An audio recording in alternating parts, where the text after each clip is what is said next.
할렐루야. 네. 한 주간 편안하셨어요? 네. 어제는 참 많이 무서웠죠. 우리 아파트는 부실공사했나 봐.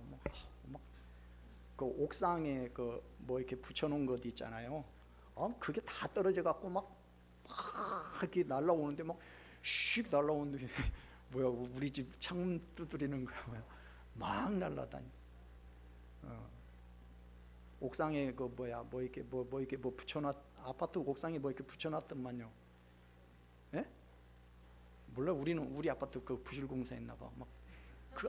막 옥상에 붙여놓은 것들이 막 떨어져 가지고, 그게 떨어져 가지고 막 날라다니고, 그 저희 집 그 맞은편에 이렇게 그 약간 동산이 하나 있는데 막 나뭇잎, 나뭇가지 같은 것들이 막 부러져 갖고 막 날라오는데, 어제 말씀 준비하는데 집중이 안 돼 가지고 이거 뭐야 이거.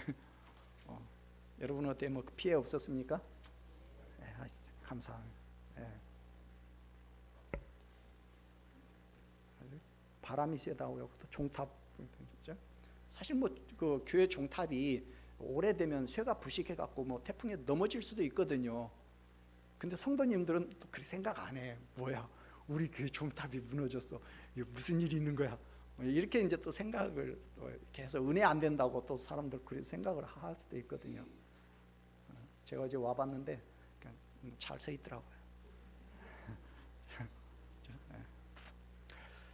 자, 오늘은 이제 예수님의 부활의 말씀인데요. 자, 1절 같이 읽어보죠.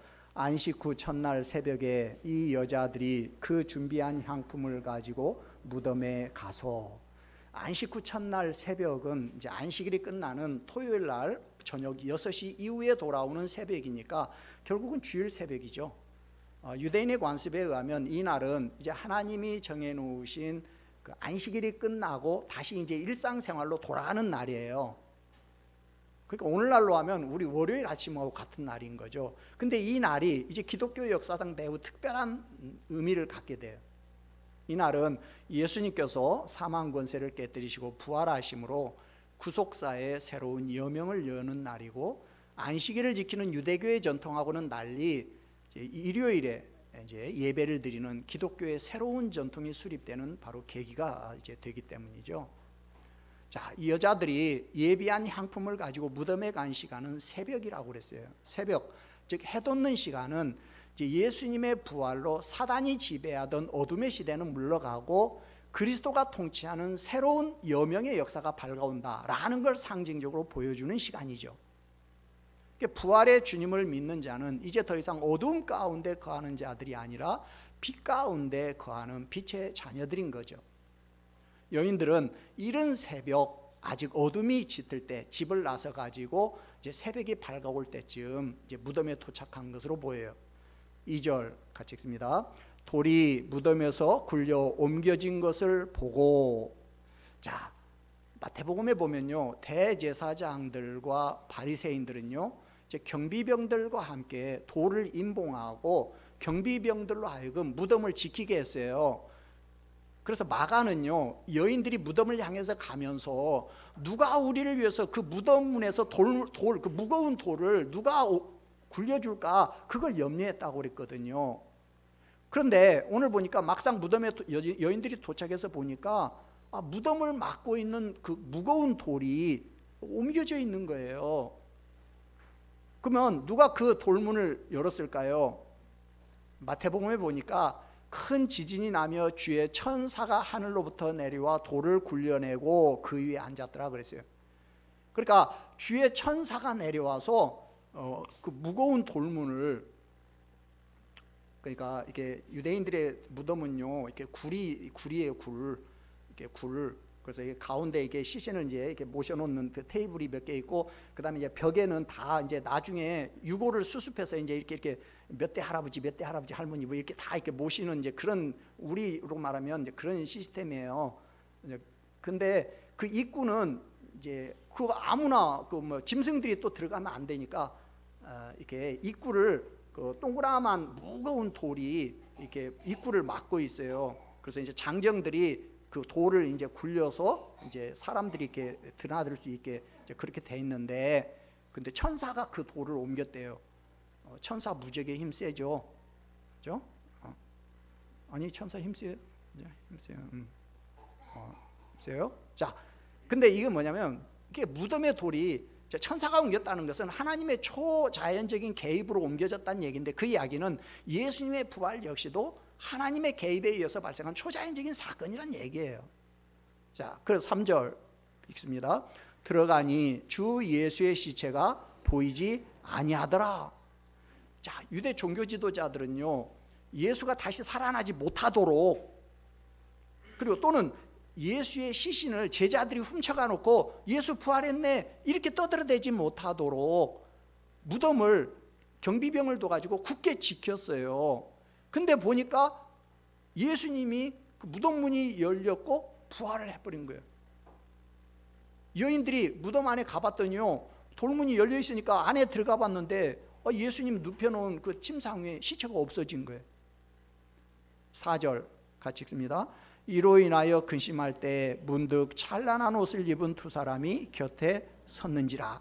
이 근심했다 이야기는 갈피를 못 잡고 매우 혼란에 빠졌다 그 얘기예요. 자, 여인들이 왜 이렇게 당황했어요? 그건 이 여인들은요, 예수님의 시체가 없어진다는 생각을 한 번도 해본 적이 없는 거예요. 마태복음에 의하니까 누가 예수님의 시신을 훔쳐갔는가 이런 생각을 했고요, 또 요한복음에 보니까 누가 예수님의 시신을 옮겼는가 이런 생각을 한 거예요. 근데 그때 문득 여기 보니까 무덤에서 찬란한 옷을 입은 두 사람이 나와요. 마태는 이 사람의 모습을 그 형상이 번개해 갖고 그 옷은 눈같이 희건을 그랬어요. 마가는 흰 옷을 입은 한 청년이라고 그랬어요. 자, 여러분, 찬란한 옷을 입었다 무슨 얘기예요? 이건 이제 그들이 하늘에 사는 존재다, 즉 천사들이라는 얘기예요. 아니 왜 여러분 이렇게 절에 가면 이렇게 불 이렇게 탱화 같은데 이렇게 붙여 있으면 그 뒤에 머리 뒤에를 동그라미 환하게 이렇게 그려놨죠? 그게 이제 뭐냐면 이제 후광이거든요. 아니면 붙여 옆에 막 불 올라가듯이 막 이렇게 형상으로 만들어놨죠. 그게 뭐냐면 이제 신적인 존재는 그렇게 빛을 발한다 뭐 그런 의미에서 그렇게 이제 표시를 해놓은 거예요. 그러니까 여기 사람이 뭐요? 형상이 번개 같고 찬란한 옷을 입고 이들이 천사라는 얘기죠. 근데 이제 여자들에게 나타난 천사들이 예수님이 부활했다는 소식을 알려줘요. 5절 6절 보니까 여자들이 두려워 얼굴을 땅에 대니 두 사람이 이르되 어찌하여 살아있는 자를 죽은 자 가운데서 찾느냐, 여기 계시지 않고 살아나셨느니라. 자, 여러분, 지금 여인들은 예수님을 사랑해서요, 금요일 날 안식일이 시작되기 전에 급히 장사를 지내느라고 제대로 이 장례를 못 치른 거예요. 요즘으로 말하면 시간을 가지고 이렇게 나중에 하관하고 나면 다들 이렇게 뭐 꽃을 이렇게 돌아가면서 하더니 흙을 이렇게 한 삽씩 다 돌아가면서 이렇게 유족들이 다 이렇게 뿌려주잖아요. 이제 그러면서 이제 이렇게 인사하잖아요. 이제 잘 가라고. 그런 걸 못 한 거야. 안식일이 막 지금 안식일이 당장 시작되니까 지난 시간에 말한 것처럼 예수님의 시신을 그냥 뚫뚫뚫뚫 세마포로 말아서 그냥 갖다 놓고 문 꽉 닫고 그냥 땡 쳐버린 거야. 그러니까 여자들로서는 제대로 이별을 못 한 거야. 너무 서운한 거야. 그래가지고 비록 3일이나 지났지만 늦게라도 예수님의 시신에다가 향이라도 좀 발라주고 싶어가지고 지금 다시 예수님의 무덤을 찾아온 거예요. 근데 그 시간에 예수님이 부활을 하셨어요. 그러면 예수님이 지금 무덤 속에 좀 앉아 계시다가 여자들을 맞이했더라면 얼마나 좋아요. 또 부활에 대해서 그보다 더 확실한 증거가 없잖아요. 예수님이 무덤에 딱 살아서 앉아 있으면. 근데 왜 예수님은 천사를 시켜갖고 무덤 문을 열어라 그래놓고는 왜 밖으로 나가서 그냥 사라져 버리셨을까? 아니, 예수님이 살아서 무덤 안에 계셨더라면 예수님이 부활하셨다는 것에 대해서 그보다 더 확실한 증거가 어디가 있어요? 근데 왜 조금만 기다리면은 이제 여인들이 금방 당도를 할 텐데 그새를 못 참고 왜 무덤 속에 좀 앉아 계시지 밖에 나가 버리시냔 말이에요. 무덤 속에 앉아 있으니까 너무 답답해가지고요. 주님은 또 왜 당신이 부활하셨다는 것을 여인들에게 직접 말씀하시지 왜 천사를 보내가지고 예수님 부활하셨다는 사실을 그렇게 전하게 했을까? 왜 예수님은 여인들을 부활의 현장인 무덤에서 만나주시지 않으셨냔 말이에요. 또 주님은 왜 여인들을 주님의 부활의 처음 증인들로 삼으셨을까? 왜? 그 당시에 여자들이 하는 이야기는 사람들이 인정을 안 해줬거든요. 그 당시에 여자는 사람 취급을 안 하던 시절이니까. 더군다나 이제 이따가 보지만 여자들 중에는 옛날에 귀신이 7번이나 귀신 들렸다가 나은 여자도 있거든요. 그런 여자들이 하는 말을 누가 믿어주냔 말이에요. 주님 부활의 소식을 사람들이 쉽게 믿게 만들려면 여자들이 아니라 좀 유력한 남자들을 좀 부활의 이렇게 증인으로 그렇게 삼았어야죠. 왜 힘없는, 말해봐도 믿지도 않는 여자들을 부활의 처음 증인으로 삼으셨을까? 예수님이 부활하신 후에 무덤에 계시지 않은 것은 예수님은 무덤에 계실 분이 아니시기 때문에, 예수님은 무덤과는 상관이 없는 분이시라는 것을 보여주기 위해서예요. 무덤이 예수님을 가두어 두지 못한다는 걸 상징적으로 보여주기 위해서예요. 예수님은 사망 권세조차도 가두어 둘 수 없는 분이신 거죠.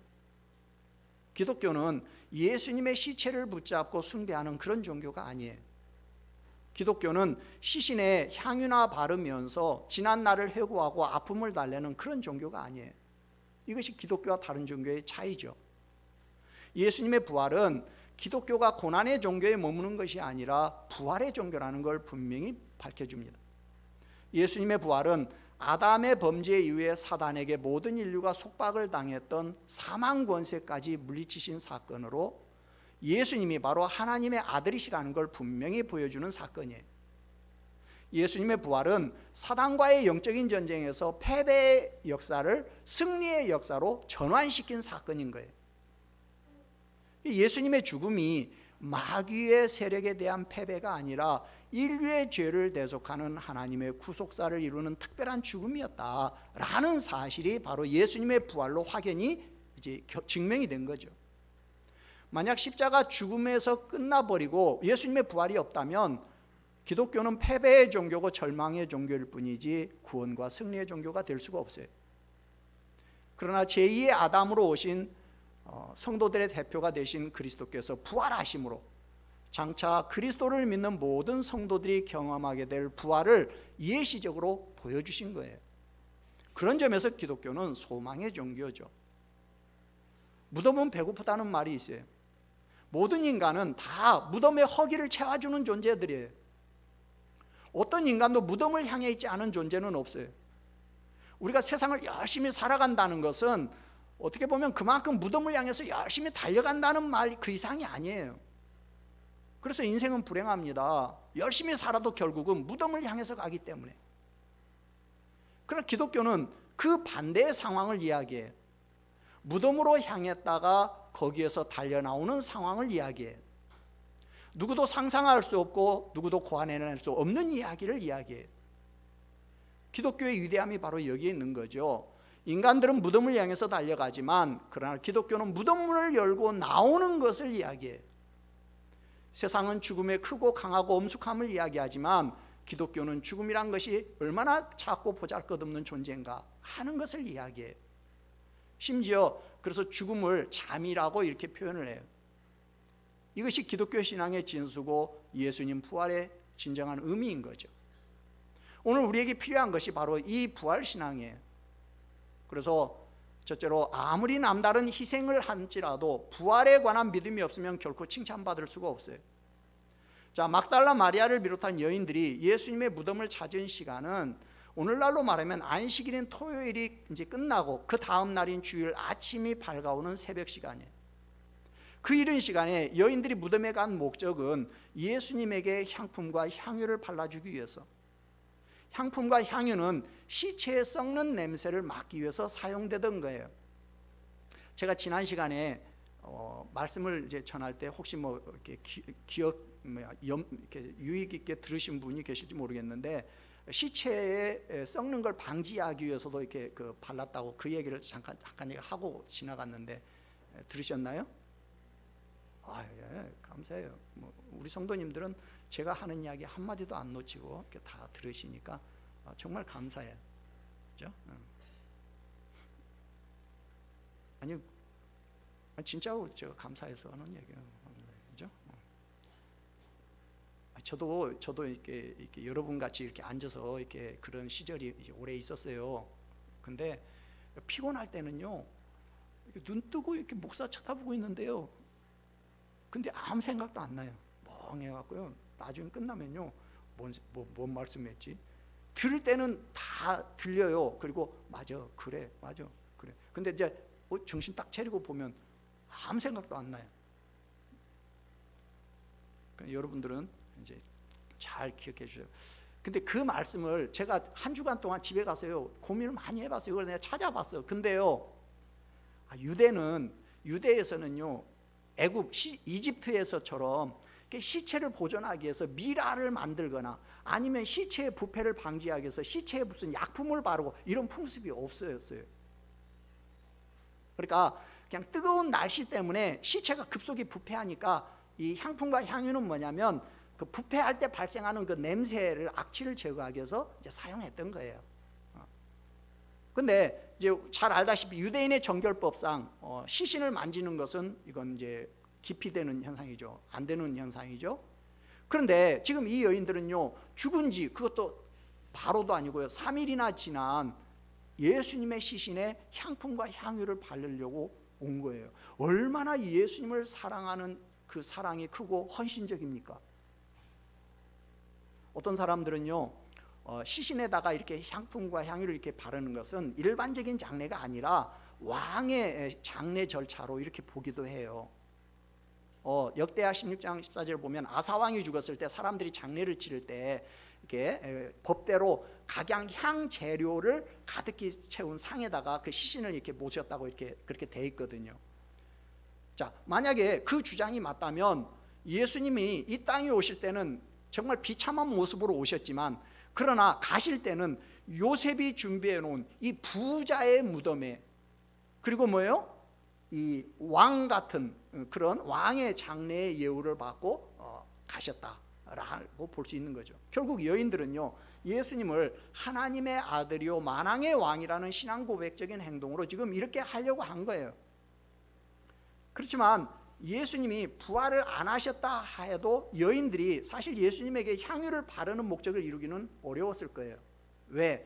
아까 말한 것처럼 지금 대제사장들과 바리새인들은요, 예수님의 부활 그 언급을 다 기억을 하고 있어요. 제자들은 다 까먹었어요. 아무도 기억 안 해요. 근데요, 대적들은 그 말을 다 기억하고 있었어요. 그래가지고 그 돌문을 단단히 임봉하고 경비병을 시켜가지고 철저히 지키게 했거든요.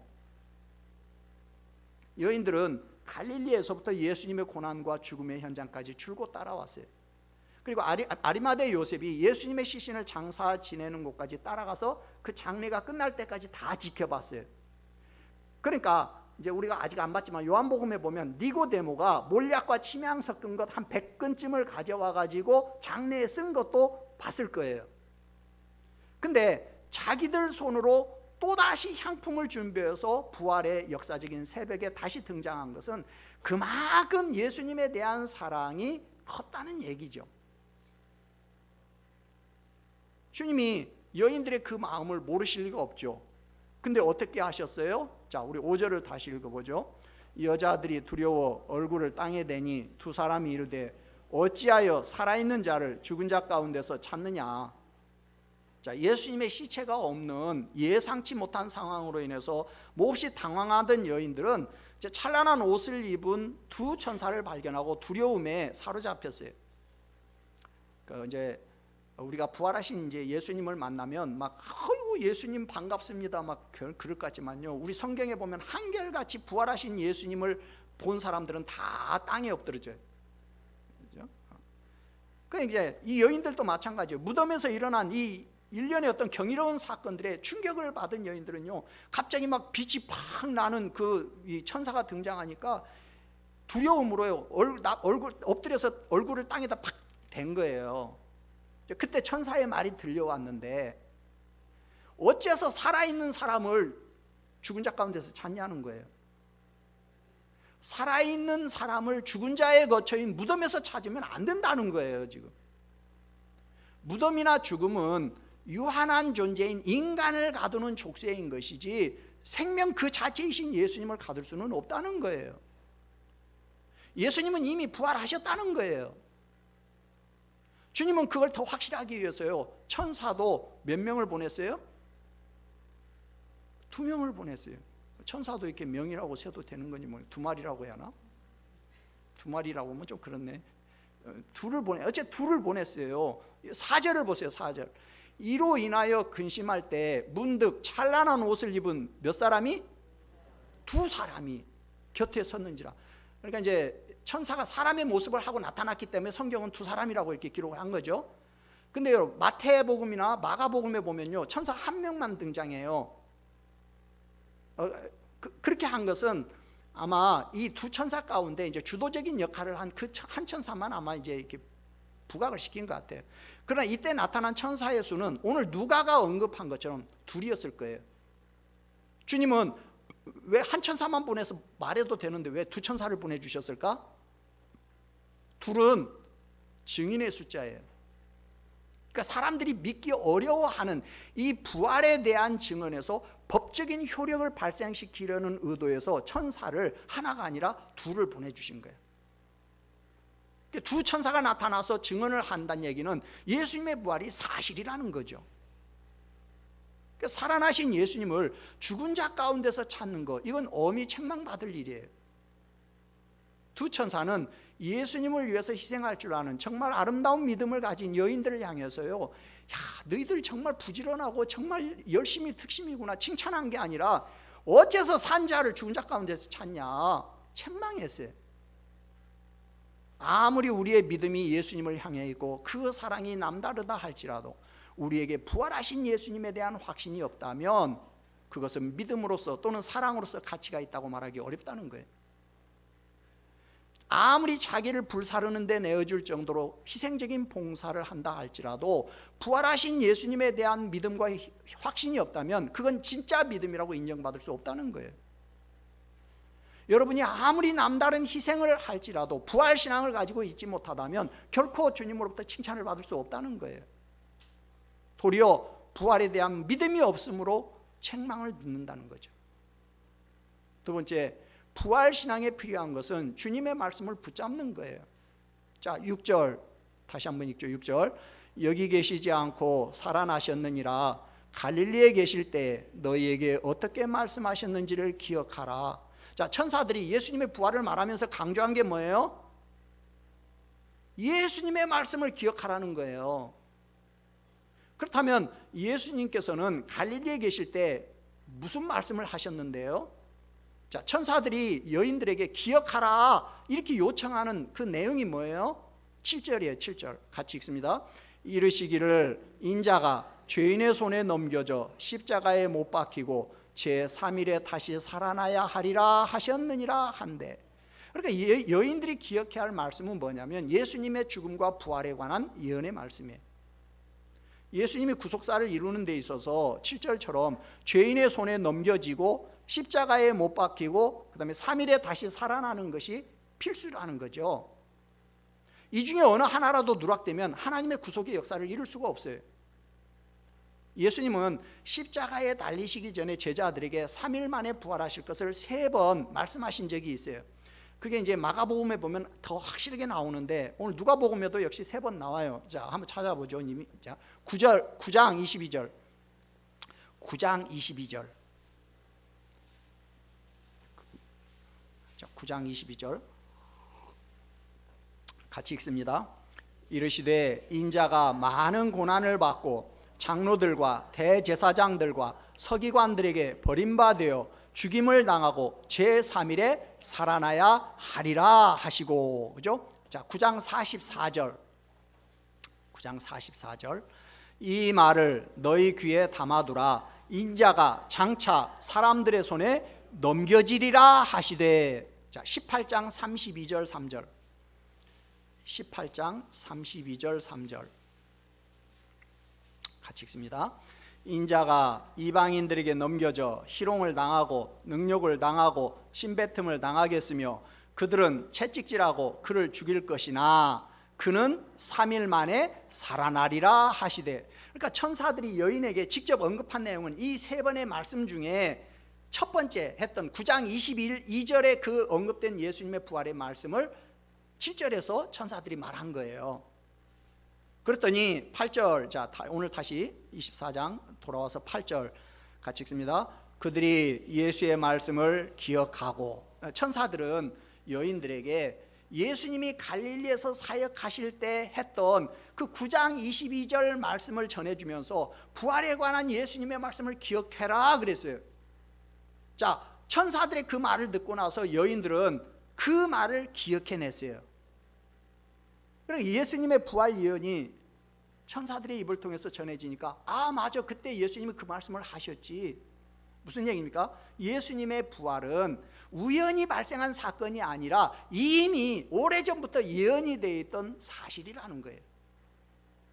예수님 여인들의 그 부활에 대한 불신앙, 몰리에는 여인들이 성품이 완악해서가 아니라요, 지금 이 여인들이 왜 주님에 대한 부활을 못 믿고 있는 거예요? 주님의 말씀에 대한 망각에서부터 비롯됐다는 거예요. 예수님이 말씀을 하셨는데 여인들은 뭐예요? 그 말씀을 기억하지 않았던 거예요. 귀담아 듣지 않았던 거예요. 근데 그 예수님의 말씀을 기억해냈을 때 여자들은 비로소 아 그때 그 말씀이 이루어졌구나, 예수님의 부활을 믿게 됐다는 거죠. 셋째로 주님의 부활을 믿은 사람이 해야 할 일은 부활의 소식을 전하는 거예요. 자 9절 같이 읽습니다. 무덤에서 돌아가 이 모든 것을 11사도와 다른 모든 이에게 알리니. 자 부활을 사실을 믿게 된 여자들이 제일 먼저 이제 한 일은 뭡니까? 무덤에서 돌아가서 예수님 부활했다는 소식을 사람들한테 전하는 거였어요. 특별히 11사도에게. 왜? 예수님을 배신한 가룟 유다는 예수님이 십자가에서 처형된 직후에 이 죄책감에 목매어서 자살해서 죽어버렸거든요. 그러니까 11사도에게 전해준 거예요. 근데 이걸 보면요, 우리 제자들이 다 뿔뿔이 흩어졌다고 했는데 사실은요 다 뿔뿔이 흩어져 도망간 게 아니라 여자들이 알고 있는 모처에 제자들이 다 모여 있었다는 것을 알 수가 있죠. 그죠? 이 여인들은요 11제자에게만이 아니라 오늘 보니까 다른 모든 이에게 전했다 그랬어요. 그러니까 인류 역사상 가장 놀라운 사건이라고 할 수 있는 예수님의 부활 소식은요 그날로 급속도로 사람들에게 퍼지게 된 거예요. 10절 같이 읽습니다. 이 여자들은 막달라 마리아와 요한나와 야고보의 모친 마리아라 또 그들과 함께한 다른 여자들도 이것을 사도들에게 알리니라. 근데 여러분 10절은 보면 성경에 괄호로 이렇게 묶여져 있죠. 이유는 뭐예요? 이유는 어떤 사본에 보면, 그러니까 알렉산드리아 사본이나 베자 사본 같은 사본들에 보면 이 10절이 없어요. 그러나 더 중요한 사본인 신의 사본 또는 이렇게 바티칸 사본이나 레기우스 사본 이런 사본들에 보면 이 말씀이 있어요. 그러니까 그러나 어떤 사본에는 없기 때문에 이 말씀이 원래 성경 말씀인지 후대에 누가 넣은 말씀인지 확신이 안 된다. 그럴 때 가로로 이렇게 묶어놓은 거예요. 그죠? 자, 마가는 무덤으로 가기 전에 여자들의 이름을 밝혀놨어요. 근데 마가는요, 이제 마가복음 16장 1절 보면 막달라 마리아, 그 다음에 야고보의 어머니 마리아, 그 다음에 살로메 이렇게 세 명을 언급해놨어요. 근데 누가는요 부활의 증인으로 다른 여자들을 언급해요. 그러면서 거기에는 없는 또 더 많은 수의 여인들이 있었다 이렇게 말해요. 아까 말한 것처럼 그 당시 여자들의 증언은 법적인 효력이 없었어요. 특히 유대 문화에서는 더 그랬어요. 그래서 마태는 마태복음을 유대인들을 상대로 기록을 했잖아요. 그래서요 그냥 막달라 마리아만 언급을 하고 나머지 사람들은 언급 안 하고 그냥 두루뭉실 그냥 지나가 버려요. 근데 누가는 유대 문화보다는 헬라 문화에 더 익숙한 사람이고 그 헬라 문화 속에서 자란 사람이고, 근데 헬라 문화는 유대 문화보다는 여자들에 대해서 조금 더 이게 여권에 대해서 좀 더 이렇게 개방돼 있던 문화거든요. 그렇기 때문에 이 누가는요 3명의 여자를 이름을 분명히 적고 그 외에도 더 많이 있었다. 결국은 그 당시 사회적으로 유대에서는 인정을 안 하던 여자들이라 할지라도 부활이 실제성을 강조하기 위해서 이게 해놓은 거죠. 막달라 마리아는 우리가 잘 알다시피 예수님의 부활을 목격한 이제 첫 여자로 모든 복음서에 나와 있는 여자하고, 아까 말한 것처럼 7 귀신 들렸다가 예수님에 의해서 고침받은 여인이죠.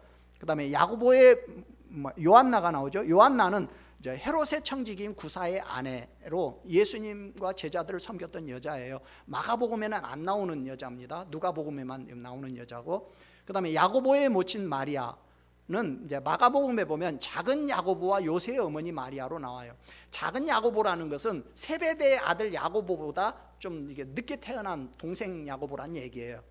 그리고 요새라는 것은 헬라식 이름이고요. 마태복음에 보면 이제 히브리식 이름인 요셉으로 이렇게 나와 있는 사람이에요. 또 그들과 함께한 다른 여자들 그랬어요. 그러니까 이 세 여인 말고도 부활의 소식을 전한 여인들은 2명 이상, 적어도 2명 이상 더 있었다. 우리가 알 수 있는 사람만 해도 2명은 있죠. 하나는 예수님의 어머니 마리아 있었을 것이고, 또 하나는 마가복음에 보면 살로메가 나와요. 살로메는 마태복음에 보면 세베대의 아들들의 어머니로 나와요. 이 살로메는 바로 예수님의 이모예요. 그러니까 예수님의 제자 중에 야고보와 요한 있죠. 예수님이 가장 친근 제자로 둔 게 베드로, 야고보, 요한이잖아요. 그 중에 야고보, 요한은요 예수님하고 이종사촌지간인 거야. 그렇기 때문에 그 어머니 살로메가 예수님한테 우리 아들들 특별히 잘 좀 봐달라고 이렇게 이렇게 청탁할 수 있었던 배경이 그 바로 이모기 때문에 그랬던 거죠. 그런데 11절 같이 읽습니다. 사도들은 그들의 말이 허탄한 듯이 들려 믿지 아니하나. 여러분, 허탄한 듯이 들렸다 무슨 말이에요? 어리석은 말, 쓸데없는 잡담으로 들렸다는 얘기예요. 그러니까 여인들이 그 예수님이 무덤이 비어있더라, 천사가 들어서 이렇게 예수님 부활하셨다고 하더라, 이렇게 막 가서 전하는데 사도들은 여자들의 그 말을 믿지 않았다는 얘기예요. 오히려 여자들을 뭔 취급했냐? 약간 좀 머리가 약간 좀 정신병자 취급을 했다는 얘기예요. 왜 그들은 하나님의 말씀으로 왜 그렇게 지금 이 정신병자 취급을 하고 안 믿은 거예요? 하나님의 말씀을 가지고 예수님의 부활을 믿으려고 한 것이 아니라 여자들이 전하는 이야기니까 안 믿은 거예요. 12절 같이 읽습니다. 베드로는 일어나 무덤에 달려가서 구부려 들여다보니 세마포만 보이는지라 그 된 일을 놀랍게 여기며 집으로 돌아가니라. 제자들은요 예수님 부활 안 믿었어요. 근데 베드로는 성질이 급해요. 그래가지고 이제 달려가서 보죠. 이제 나중에 요한복음에 보면 요한도 같이 뒤쫓아가는데 베드로가 달리기를 좀 더 빨리 했나 봐. 먼저 도착을 해요. 근데 이제 들어가지는 않고 이렇게 밖에서만 찌우찌우 하니까 요한이 먼저 쑥 들어가고 봐요. 근데 봤는데 베드로 이제 따라 들어가서 봤는데 역시 비어 있는 거야. 근데 그 사실을 보고 그다음에 세마포, 예수님 뚫뚫 말았던 세마포가 개져 있는 걸 본 상태에서도 예수님 부활을 안 믿고 이상하다. 그냥 그러면서 그냥 돌아갔다는 얘기예요. 그러니까 여러분, 제자들의 대표자라고 할 수 있는 베드로도 예수님의 빈 무덤을 직접 확인했으면서도 예수님의 부활을 안 믿었다. 무슨 얘기예요? 예수님의 부활이라는 것은 인간의 이성 가지고는 매우 믿기가 어려운 놀라운 기적이다. 그런 이야기인 거죠. 여러분, 오늘날에도 예수님의 부활을 믿지 않는 사람들이 있어요. 사람들은 한 번 죽으면 모든 것이 끝이라고 생각합니다. 그래서 그 이상 어떤 소망이 없다고 생각해요. 그래서 뭐라고 합니까? 죽은 정승보다 이 땅에서 개똥에 뒹굴어도 이 세상이 좋다, 그런 얘기들을 해요. 여러분은 예수님의 부활을 정말 믿고 살아갑니까? 예수님 부활의 증거가 뭐죠? 빈 무덤, 그리고 천사들의 증언. 기독교는요 예수님의 이 부활에서부터 출발을 해요. 부활이 있기 전에 기독교는 존재하지 않았어요. 그리스도인들이 부활절을 만든 것이 아니에요. 예수님의 부활이 기독교를 만든 거예요. 예수님의 부활이야말로 기독교의 터전이고 뿌리예요. 부활은 철학이 아니에요. 이론이 아니에요. 단순한 교리가 아니에요. 추상적인 어떤 이야기도 아니고 설화도 아니고요. 예수님의 부활 사건은 실제예요. 근데 많은 사람들이 예수님 부활을 믿지 않아요. 그렇게 하기야 뭐 예수님을 그렇게 사랑했던 여자들도 베드로도 뭐 안 믿었는데 무슨 말입니까? 그만큼 예수님의 부활은요 인간의 이성으로는 믿기 어려운 일이라는 사건이라는 거예요. 그래서 예수님의 이 부활을 믿지 않는 사람들이 만들어낸 거짓말들이 많아요. 첫째는 도적설이 있어요. 이건 뭐냐면 제자들이 예수님의 죽은 시체를 훔쳐가가지고 어디다가 숨겨놓고 파묻어 놓고는 예수님 부활했다고 떠들었다는 거예요. 그러면 무덤을 지키는 파수꾼들은 뭐예요? 그러면 자기들이 이렇게 시켜갖고 파수꾼을 지키겠는데. 두 번째 기절설이 있어요. 뭐냐면 예수님께서 십자가에 달리셨을 때 물과 피를 많이 쏟다 보니까 탈진을 해갖고 기절을 했다, 정신을 잃었다는 거예요. 그래서 다시 그 십자가에서 내려갖고 서늘한 무덤 속에다 넣어놓으니까 다시 깨어났다는 거예요. 그러면요 예수님을 십자가형을 전문으로 이렇게 치르는 그 로마의 백부장이 확인을 하고 또 했는데, 그럼 그 사람이 백부장이 이렇게 헷갈리는 말이 막 서 나오잖아. 아까 분명히 끄라고 그러시더구만. 오늘은 끄라고 했는데도 그러네. 지난 시간은 끄라고 안 했으니까 그러지만. 여러분 백부장이 그러면 사람이 기절한 거하고 죽은 거하고 구분도 못한다는 얘기예요? 거기다가 나중에요 군인들이 예수님 옆구리를 창으로 푹 주셨거든요. 그때까지 안 죽어 있다가도 그 창으로 주셔갖고 죽었겠네. 그잖아요. 그 다음에 환상설이 있어요. 환상설이 뭐냐면 예수님을 너무 사모하고 그리워하는 사람들이 환상, 즉 헛것을 봤다는 얘기예요. 그럼 나중에 이제 부활하신 주님을 직접 본 사람들은 뭐예요 그럼? 또는 착각설이 있어요. 뭐냐면 여자들이 실수로 다른 무덤을 찾아갔다는 거예요. 근데 여러분 여인들은요 오랫동안 그 장례 치르는 그 무덤에서 그 장례식을 다 지켜봤다고 그랬거든요. 결국 예수님은 성경에서 예언하신 대로 결국 십자가에서 죽으시고 성경에서 예언하신 대로 사흘 만에 다시 부활하신 거예요. 어떻게 합니까? 우리는 부활신앙으로 무장해야 해요. 기독교 신앙에서 부활하신 예수님에 대한 믿음과 확신을 가지는 것은 매우 중요해요. 왜냐하면 예수님의 부활이 곧 나의 부활을 보증하기 때문에. 근데 오늘날 여전히 예수님의 생애와 죽음은 믿으면서도 부활은 신화로 돌리는 사람들이 있어요. 심지어 자유주의 목사님들 중에는요 여러분 가운데 아직까지도 예수님의 부활을 믿는 어리석은 성도는 없겠죠? 이런 이야기를 하는 목사들도 있어요. 무슨 얘기예요? 부활은 마치 어리석은 야만인들이나 믿는다는 그런 의식이 깔려 있는 거예요. 그러나 여러분 정말 어리석은 자가 누굽니까? 예수님의 부활을 신화로 그렇게 돌리고 믿지 않는 그들입니까? 아니면 예수님의 부활을 믿고 소망 가운데 살아가는 우리입니까? 나는 목사님들 중에도요 저 사람 구원받은 목사 맞아? 그런 헷갈리는 목사님들도 많아요. 천국에 갔을 때 과연 볼 수 있을까? 그런 목사님도 있어요. 예수님의 부활을 실제로 안 믿는 사람은 도대체 뭘 믿는 거야? 우리는 확실히 알아야 해요. 사신 예수님을 죽은 자 가운데서 찾는다는 것은 시대를 막론하고 하나님으로부터 엄한 책망을 받게 돼요. 여러분이 남다른 신앙과 희생과 사랑을 가지고 있고 실천하면서 산다 할지라도 부활신앙이 없다면 그건 죽은 신앙이에요. 이성과 과학만 맹신하면서 부활을 부인하는 자는 주님의 엄한 책망을 받을 겁니다. 모든 믿음과 사랑과 헌신을 무효로 만드는 것이 바로 부활에 대한 불신앙이에요.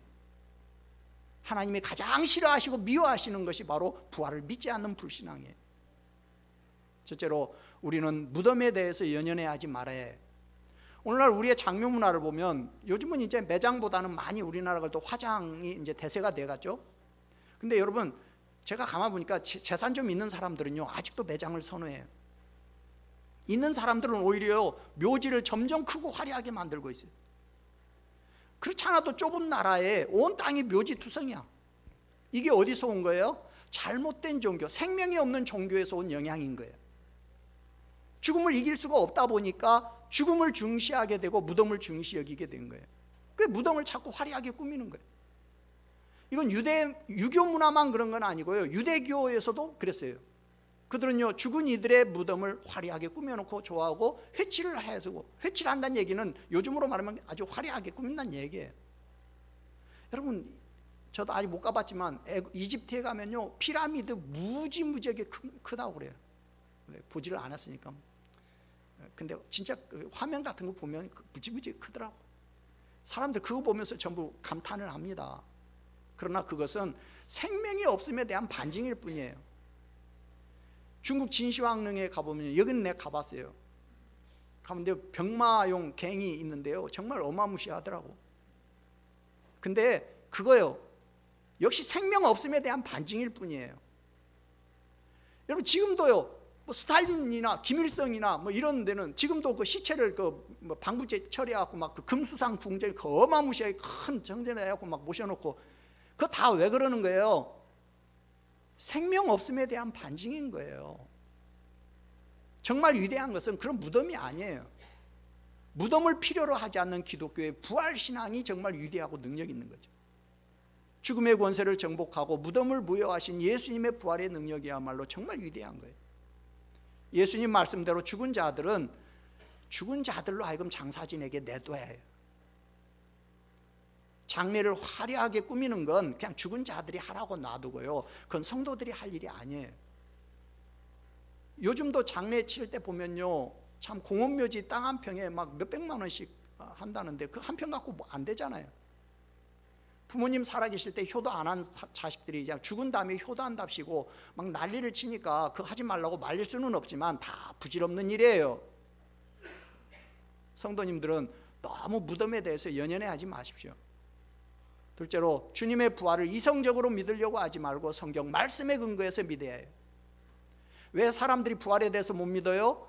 부활에 대한 불신앙이나 몰예는 어디서부터 나오는 거예요? 그들이 완악해서가 아니에요. 하나님의 말씀을 믿지 않기 때문이에요.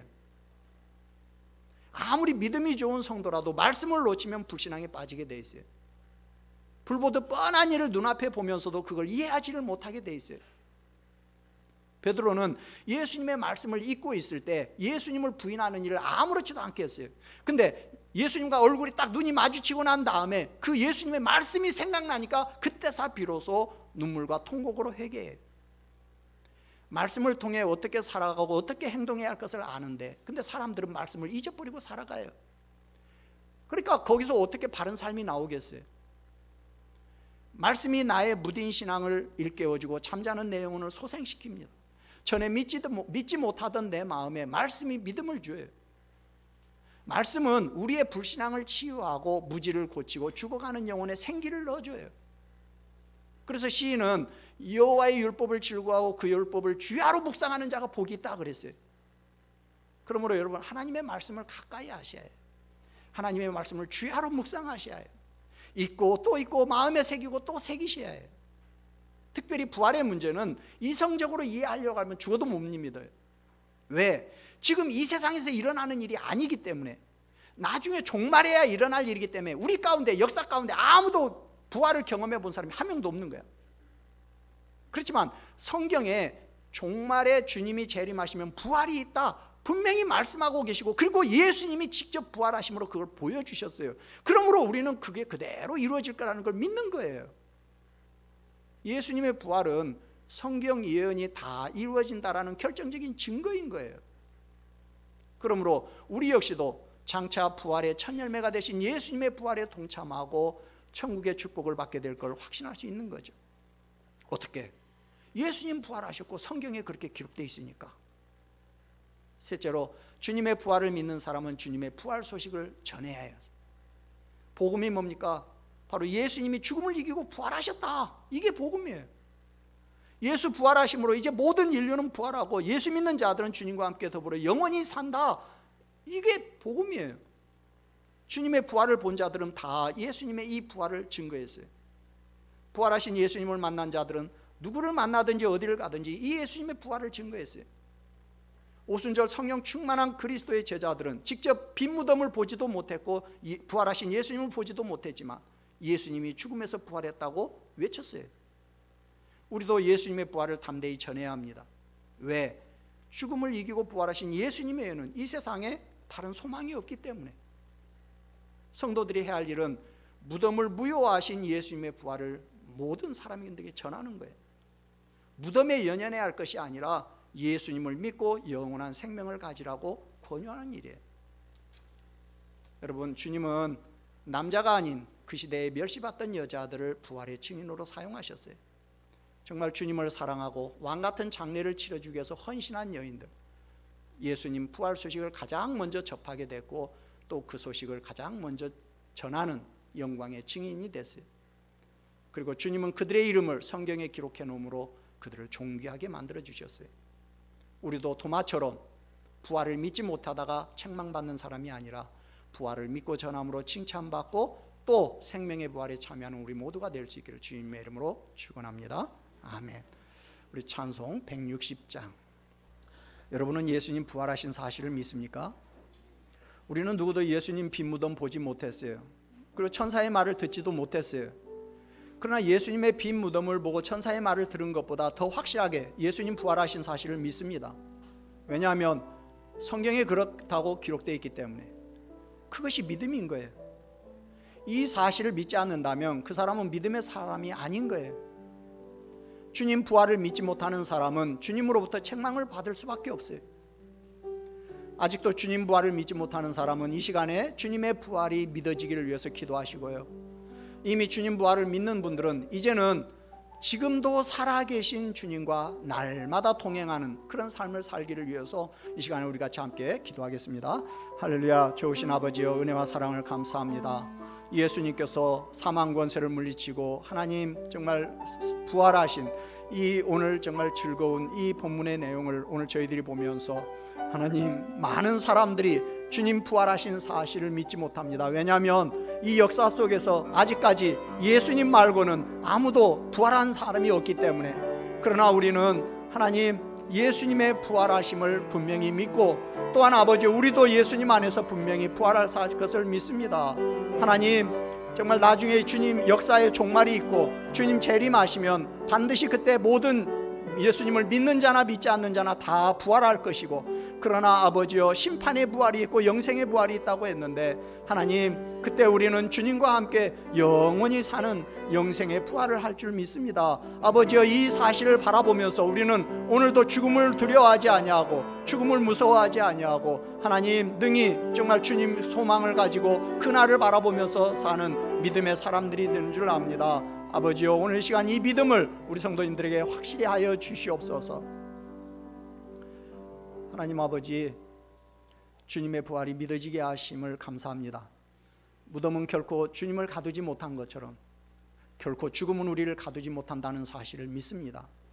원수를 다 이기고 무덤에서 나오신 주님은 우리도 무덤에서 나와 주님과 함께 영원한 삶을 살게 될 줄 믿습니다. 종말에 부활할 것만 바라는 것이 아니라 2000년 전에 예수님 계셨다는 그 예수님만 바라보면서 사는 자들이 아니라 지금도 살아계신, 그리고 우리와 함께 하시는 그 주님과 날마다 순간마다 동행하는 삶을 사는 그런 우리 성도님들이 다 될 수 있도록 은혜를 더하여 주시옵소서. 감사하고 예수님의 이름으로 기도합니다. 아멘. 여호와는 내게 복을 주시고 너를 지키시기를 원하며, 여호와는 그의 얼굴을 내게 비추사 은혜 베푸시기를 원하며, 여호와는 그 얼굴을 내게로 향하여 드사 평강 주시기를 원하노라. 아멘.